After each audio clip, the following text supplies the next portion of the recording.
이 말씀을 하시고 무슨 말을 했을까요? 28절 보니까 예수님께서 이 말씀을 하시고 이거는 뭐냐면 여리고로 지나갈 때에 삭개오 집에 들어갔지요. 거기서 무슨 얘기를 했어요? 삭개오 구원과 함께 왕위를 받으러 가는 어느 주인에 대한 이야기를 우리 지난 주간에 했습니다. 그 말씀을 마치시고 나서 얘들아 이제 우리가 예루살렘으로 가자 하고서는 이제 출발하는데 예수님이 앞서 가십니다. 그 뒤를 이제 제자들이 무리들이 따라가지요. 근데 이 무리들의 그 행렬은 어떤 행렬일까요? 한번 우리가 읽었지만 잘 생각하면서 들어주셨으면 좋겠어요. 29절에 보니까 감람원이라 불리는 그래요. 감람원은 올리브원, 올리브 동산 이런 뜻이 있고요. 이 감람원은 예수님이 승천하신 장소예요. 또 기도하던 처소예요. 그런데 예수님께서 이곳에 승천하시면서 너희들 본대로 다시 올게 라고 한 말 때문에 감람원이라는 이 곳은 무덤이 많답니다. 그래서 사람들이 주님 재림할 때 간대로 오마 했기 때문에 재림할 때 제일 먼저 부활을 하려고 그 감람원은 무덤으로 막 이루어져 있다 그래요. 그러니까 말하자면 우리나라로 말하면 공동묘지처럼 거기에 무덤이 많다 그래요. 왜냐하면 주님 오실 때 제일 먼저 부활하려고. 그런데 이 감람원이라 불리는 산 쪽에 있는 벳바게와 베다니. 그런데요, 산 쪽에 있으면 산동네겠죠? 벳바게라는 뜻은 뭐냐면 설 익은 무화과 이런 뜻이래요. 설 익은 무화과. 무슨 말이냐면 여기는 무화과 나무가 너무 많은데 무화과가 1년에 2번 열매를 맺는데 첫 열매는 작고 그러니까 별로 상품 가치가 없대요. 그래서 주인들이 누군가가 따먹기를 원할 정도로. 왜냐하면 주인이 그걸 빨리 따줘야 그 다음 두 번째 열매가 실하고 상품 가치가 있는 거예요. 그러니까 누군가는 그거를 과실을 따야 되는 거예요. 덜 익었어도 따버려야 되고 작은 그 무화과 열매를 따주는 게 좋은 거예요. 그래야 두 번째 좋은 열매를 얻을 수 있으니까. 그런데 이런 무화과 나무가 많기 때문에 벳바게라는 이름이 붙었는데 거기에 설 익은 과일이라도 배고픈 사람은 먹어야 되는 거예요. 그러니까 배고픈 사람들이 산동네에 많이 살았어요. 그래서 벳바게는 어려운 사람들이 많이 사는 동네예요. 무화과가 많은 동네예요. 그래서 첫 열매가 맺어지면 따다가 이것저것 저장해서 먹는, 그래서 가난한 사람들이 따가도 가만히 놔두는 그런 주인들이 있는 거예요. 그러나 두 번째 열매 따가면 안 돼요.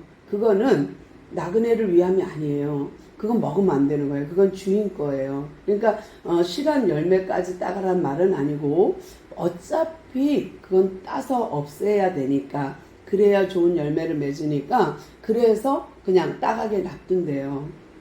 벳바게는 그런 동네입니다. 또 하나 베다니는요, 우리가 다 알다시피 나환자촌이잖아요. 나병 환자들이 모여 사는 집단촌이에요. 그러면 예수님이 지금 감람원과 벳바게와 베다니를 지나서 예루살렘으로 지금 가고 있는 거예요. 그러니까 여리고를 지나 감람원을 지나 벳바게를 옆에 두고 베다니를 옆에 두고 가는 거예요. 사이길로. 그러면 이제 곧 예루살렘에 도착하게 되는 거예요. 그런데 예루살렘에 이렇게 도착해서 가는 이유, 예루살렘 입성하는 이유가 뭐예요? 이제 예수님이 죽으러 가는 거예요. 십자가 지러 가는 거예요. 이제 일주일 정도 남았어요. 이제 일주일 후면은 예수님 돌아가실 날이에요. 그런데 가는 길에도, 죽으러 가는 길에도 어려운 사람들을 돌봐주는 거예요. 벳바게도 베다니에도 그런 사람만 있으니까. 그러니까 어려운 사람, 죄인, 세리 이런 사람들을 돌보며 마지막 길을 가는 거예요. 그런데 이 예수님이 거기를 지나시면서 딱 멈춰서 하시는 말씀이 뭐냐면, 얘들아 건너편 마을로 가라. 아마 벳박에 가라 이런 소리 같아요. 가서 너희들이 가서 가보면 어린 나귀 새끼 한 마리가 메어 있는 것을 볼 거야. 그러면 너희가 그것을 풀어 갖고 와. 그런데 누가 임자가 주인이 그걸 왜 풀어가요? 하면 주께서 쓰시겠다 하고 풀어오너라 라는 얘기를 우리는 지금 읽었어요. 그러면 여기서 이제 다시 우리가 생각해 볼 몇 가지 문제가 있어요. 왜 예수님은 어린 나귀를 탔을까요? 왜 예수님은 어린 나귀를 탔을까요? 예루살렘으로 죽으러 가는 길에 보통은요, 빠른 말을 탈 때는 전쟁에 나갈 때 왕이 말을 탄다 그래요. 근데 전쟁에 나가지 않고 평상시 평화할 때, 평화로울 때, 평안할 때에는 나귀를 탄다 그래요. 그러니까 나귀를 타고 순찰을 하는 거죠. 그런데 예수님이 나귀를 탔다는 것은 평화의 상징인 거예요. 그러니까 평화의 왕으로 예루살렘 입성을 하시는 거예요. 또 하나는 뭐냐면 말씀의 성취예요. 스가랴서 9장 9절입니다. 스가랴서 9장 9절 제가 읽어드릴게요. 스가랴서 9장 9절 시온에 따라 크게 기뻐할지어다. 예루살렘 따라 즐거이 부를지어다. 보라 내 왕이 내게 임하나니 그는 공의로우시며 구원을 베푸시며 겸손하여서 나귀를 타시나니 나귀의 작은 것 곧 나귀 새끼니라. 아멘. 스가랴가요. 스가랴, 학계 이런 사람들은 거의 말라기 이런 사람들은 끝자락에 있어요. 그러니까 구약 끝자락의 예언자들이에요. 선지자들이에요. 근데 그 중 스가랴가 이런 이야기를 한 거예요. 뭐냐? 메시아가 올 건데 그는 나귀, 어린 나귀를 타고 등극할 거다. 그 왕은 그는 공의로우며 구원자라는 거예요. 그런데 구약이 신약에 와서 성취되는 거는 여러 번 있죠. 여러 가지 있죠. 뭐 세례 요한의 예언이 말라기에서 말라기가 한 거나 스가랴가 메시아를 예언하거나 이사야가 메시아를 예언하거나 이런 이야기는 성경에 많아요. 그러니까 성경 구약을 예수님이 공생의 기간 동안 성취했어요. 그러면 뭐를 알 수 있냐면 구약에서 말한 이분이네 라는 걸 알 수 있어요. 그래서 세례 요한도 예수님을 보라 세상 죄를 지고 갈 하나님의 어린 양이로다 할 수 있었던 것은 그가 무엇을 하나님이 알려주셨냐면 요한아 너한테 세례 받으러 올 거야. 그 중에 많은 사람 중에 어떤 사람에게 비둘기같이 성령이 임하는 걸 보면 그가 메시아야 하는 걸 알려줬거든요. 그래서 세례 요한은 예수님이 메시아라는 걸 알았어요. 또 스가랴가 이렇게 예언했기 때문에 사람들은 어린 나귀를 탄 예수님을 보면서 이분이 메시아구나 알았어요. 그래서 그들이 옷을 벗어서 나귀 위에 깔고 바닥에 깔고 그러면서 나뭇가지를 꺾어갖고 호산나 다윗의 자손이여 찬송합니다. 호산나 우리를 구원하소서 호산나 우리를 구원하소서 하면서 그들은 예수님을 찬양했어요. 근데 이렇게 예수님을 찬양하고 카페트를 자기 옷을 벗어서 깔아준 것은 왕의 등극식이에요. 왕의 입장이에요. 카페트를 붉은 카펫을 쫙 깔아주면 얼마나 좋겠어요? 그런데 예수님은 그러지 않고 어린 나귀를 타고 예루살렘으로 입성하고 있어요. 왕으로 입성하는 거예요. 근데 왕을 타고 가는데 왜 하필이면 어린 나귀예요? 얼마나 우스꽝스러워요. 다 큰 성인이 조그마한 나귀를 탄 거예요. 그런데 재밌게도 우리가 어른들이요 자전거를 타잖아요. 근데 어른이 세발 자전거를 타고 간다고 생각해 보세요. 지금 그런 모습이에요. 그런 모습인데도 불구하고 예수님은 뭐예요? 구약의 스가랴서 9장의 말씀을 성취하기 위하여 이 부끄러운 장면이지만 하시는 거예요. 그런데 스가랴서에서 그는 겸손해서 작은 나귀를 탔대요. 그러면 이 말을 한번 더 생각해 봅시다. 그분이 예수님이 겸손해서 어린 나귀를 탔을까요? 아니면 어린 나귀를 타서 그분이 겸손할까요? 이 두 가지 다 아니에요. 성경에서 말하는 지금 스가랴가 말하고 있는 겸손은 그런 겸손이 아니에요. 여기서 말하는 조금 전에 제가 말씀드린 겸손하셔서 나귀를 탔든 나귀를 탔기 때문에 겸손하든 그것은 다 인간 기준이에요. 사람 기준이에요. 도덕적으로 저 사람 참 겸손해. 저 사람 참 법 없어도 살아. 저 사람 어쩜 그렇게 온유해. 이런 것들은 다 누구의 기준이냐면 인간인 우리의 기준이에요. 근데 성경의 기준은 그렇지 않아요. 성경은 기준이 전혀 달라요.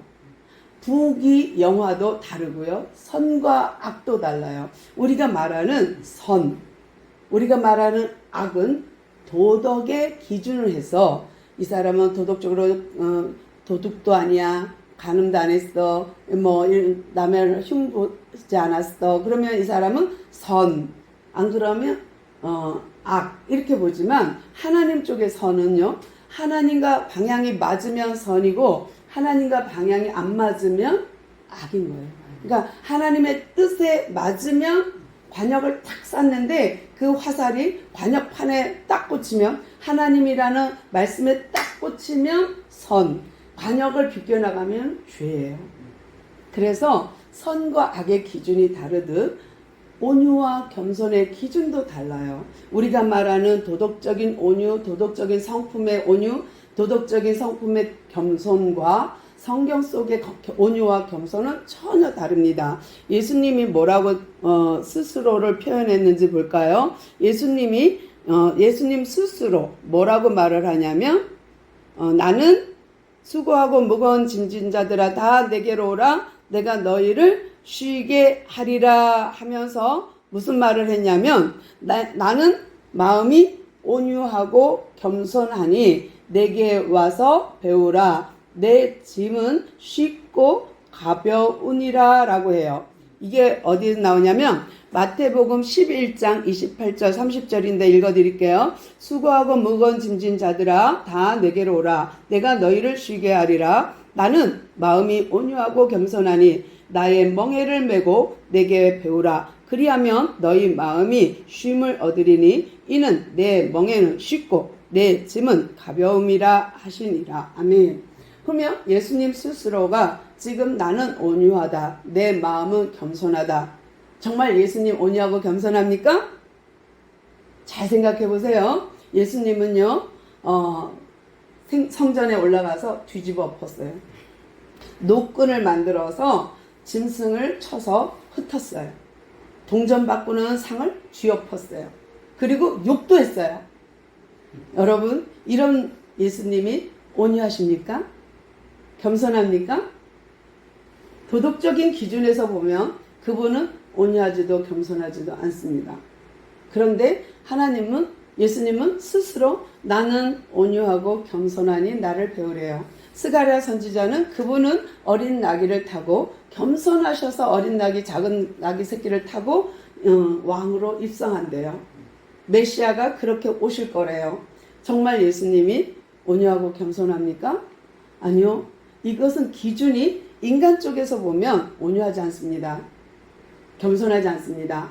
그러나 하나님 쪽에서 보면 온유하고 겸손한 거예요. 아까 말씀드린 것처럼 선이 하나님과 맞을 때 선이요, 하나님과 맞지 않으면 다 악인 거예요. 아무리 착해도 불신자는 악인입니다. 아무리 못돼 빠졌어도 하나님을 믿는 우리는 의인인 줄로 믿습니다. 그런데 온유하고 겸손도 마찬가지예요. 하나님의 일이라면 그것이 어떤 일이든 그것은 온유한 일이 되고 그건 겸손한 일이 됩니다. 하나님의 일 하면 그거는 온유와 겸손이에요. 그러면 대표적으로 성경에서 우리가 보는 것은 누구예요?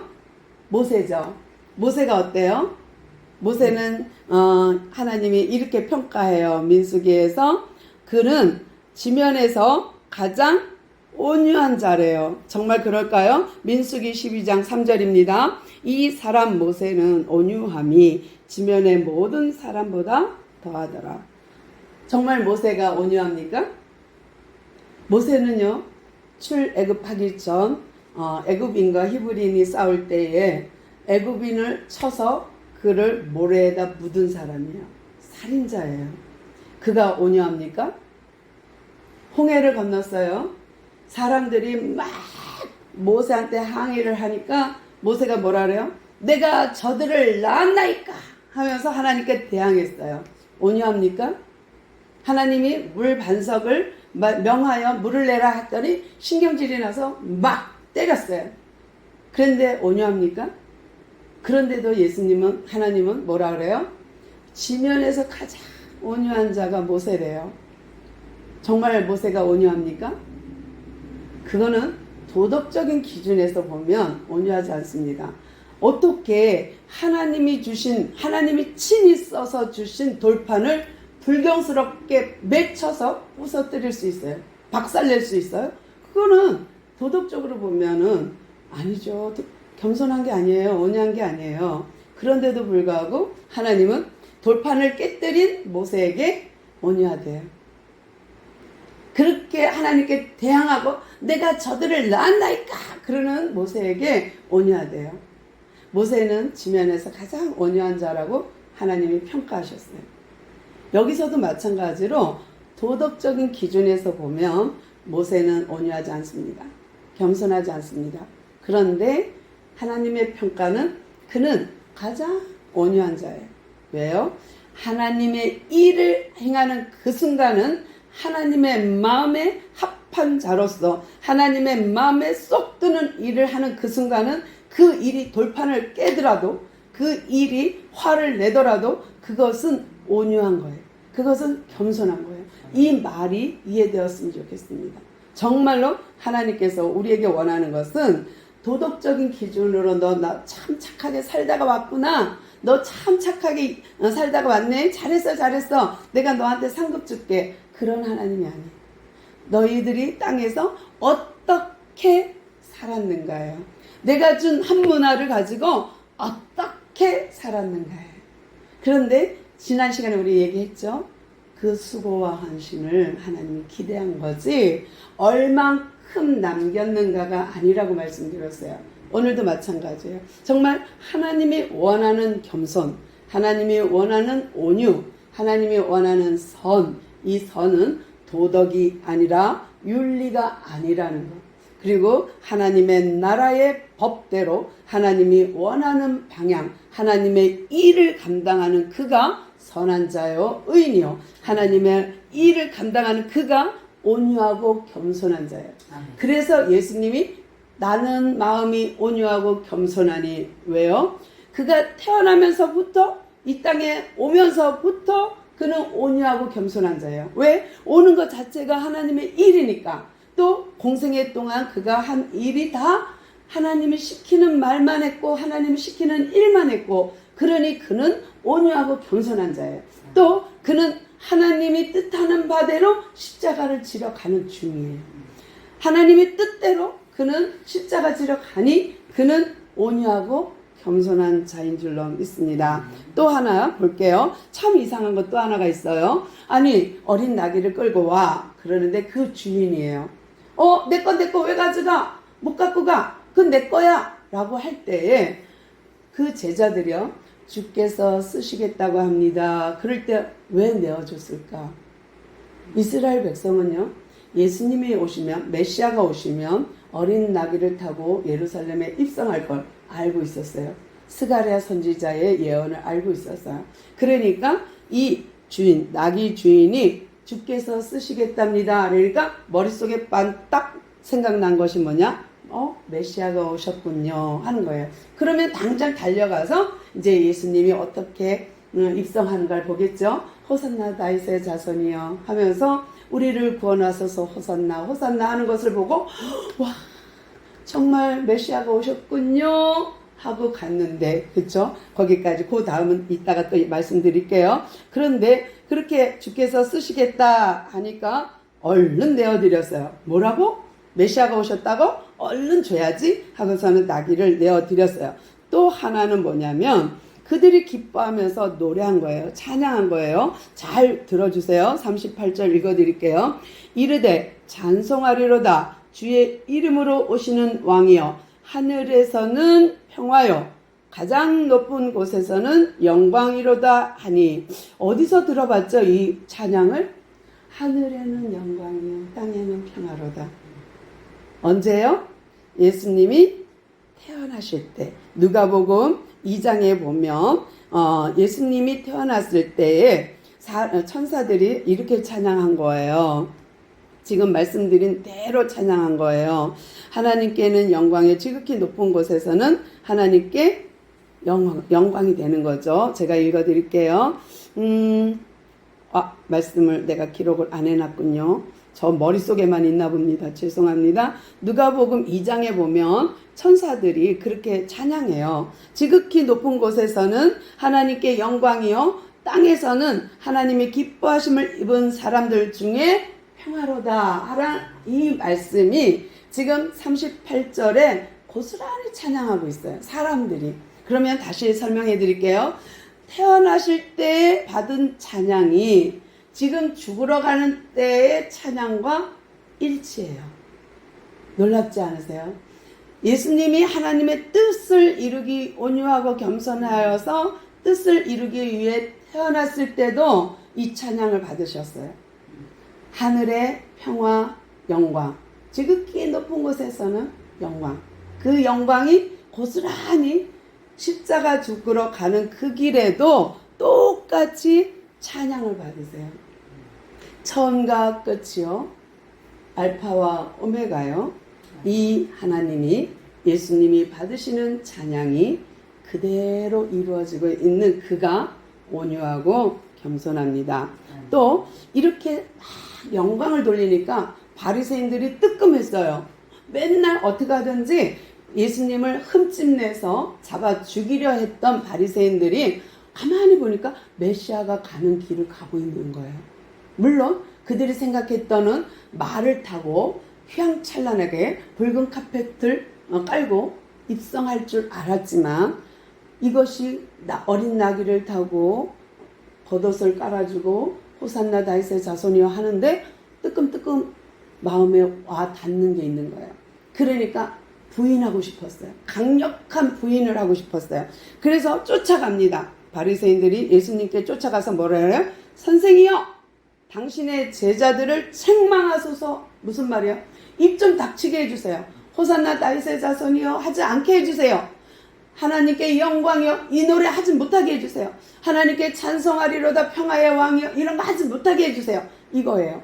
그러다 보니까 예수님이 뭐라 그래요? 40절 보니까 야 가만둬라. 쟤들이 찬양하는 쟤들이 침묵하면 입 다물고 있으면 돌들이 소리칠 거야. 우리가 하나님께 예배하지 않으면 하나님은 다른 방법으로 얼마든지 영광 받으실 분이요. 내가 아니라도 누구든 하나님은 사용하셔서 하나님께 영광 돌리게 할 겁니다. 근데 우리가 그 자리를 뺏길 이유가 없죠. 우리는 그 자리가 어떻게 그렇게 귀한 자리인지 아는데 왜 돌들한테 내어줍니까? 왜 남들한테 뺏깁니까? 절대 뺏기면 안 되죠. 하나님께 찬양 돌리고 영광 돌리는 그 자리, 예배의 자리를 뺏기지 않는 우리 모두 되기를 소망합니다. 네. 이것이 첫 번째 장면이고요. 이제 두 번째 장면이에요. 41절부터 44절 장면인데요. 갑작스레 예수님이요 성문 앞에 딱 예루살렘 성문 앞에 딱 와갖고 우는 거예요. 통곡하는 거예요. 아니 세상에 자기 십자가에 죽는 것을 바라보고 울었을까요? 무엇을 보고 이렇게 울었을까요?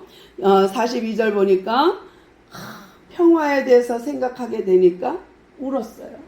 돌 위에 돌 하나 남지 않을 걸 생각하고 울었어요. 또 자식들이 땅에 메어치는 것을 보고 울었어요. 지금 예수님은요 먼 미래를 보고 있는 거예요. 자기가 죽고 난 다음에 일어날 일들이 뭐냐면 지금 예수님이 태어난 해가 0이에요. 예수님이 죽은 것이 33세예요. 33년이에요. 근데 AD 70년에 문제가 생겨요.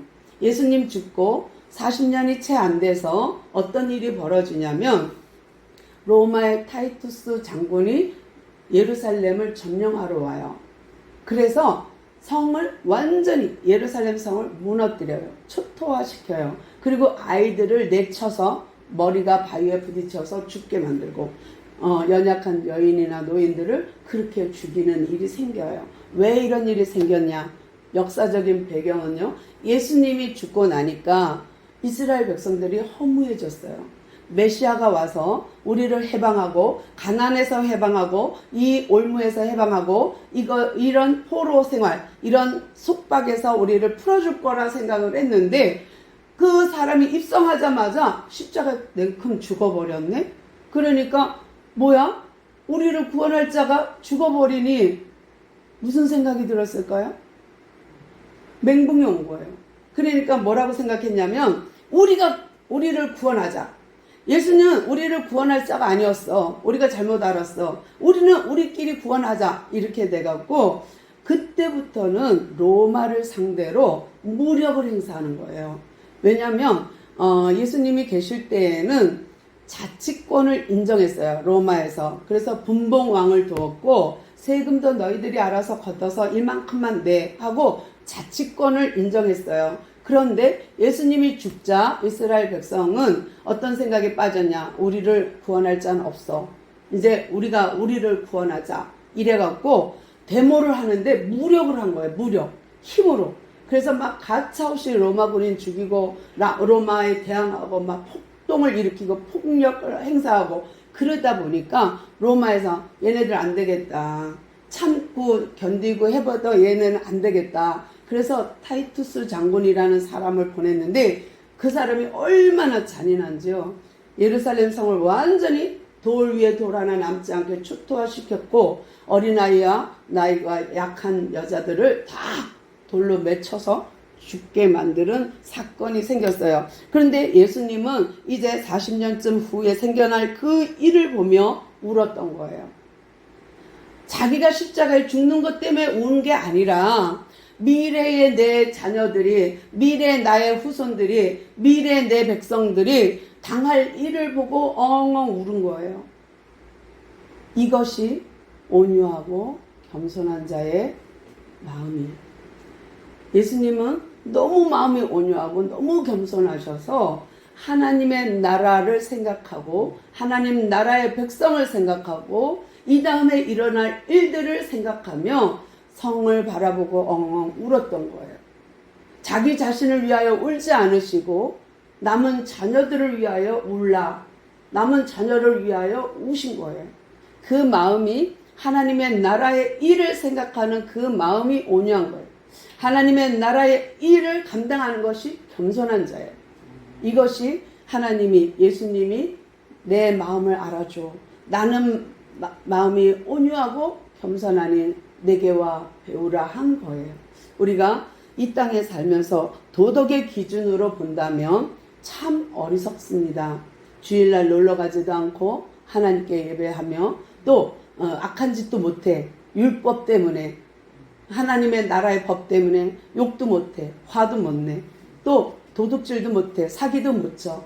은근슬쩍도 못해. 그런데요, 사람들을 기준에서는 우리가 참 어리석고 미련하게 보일지라도 하나님 쪽에서는 우리가 의인이요, 아멘. 선하고 온유하고 겸손한 자인 줄 믿습니다. 우리가 말 않고 성품상 조용하고 그것이 온유가 아니라는 거.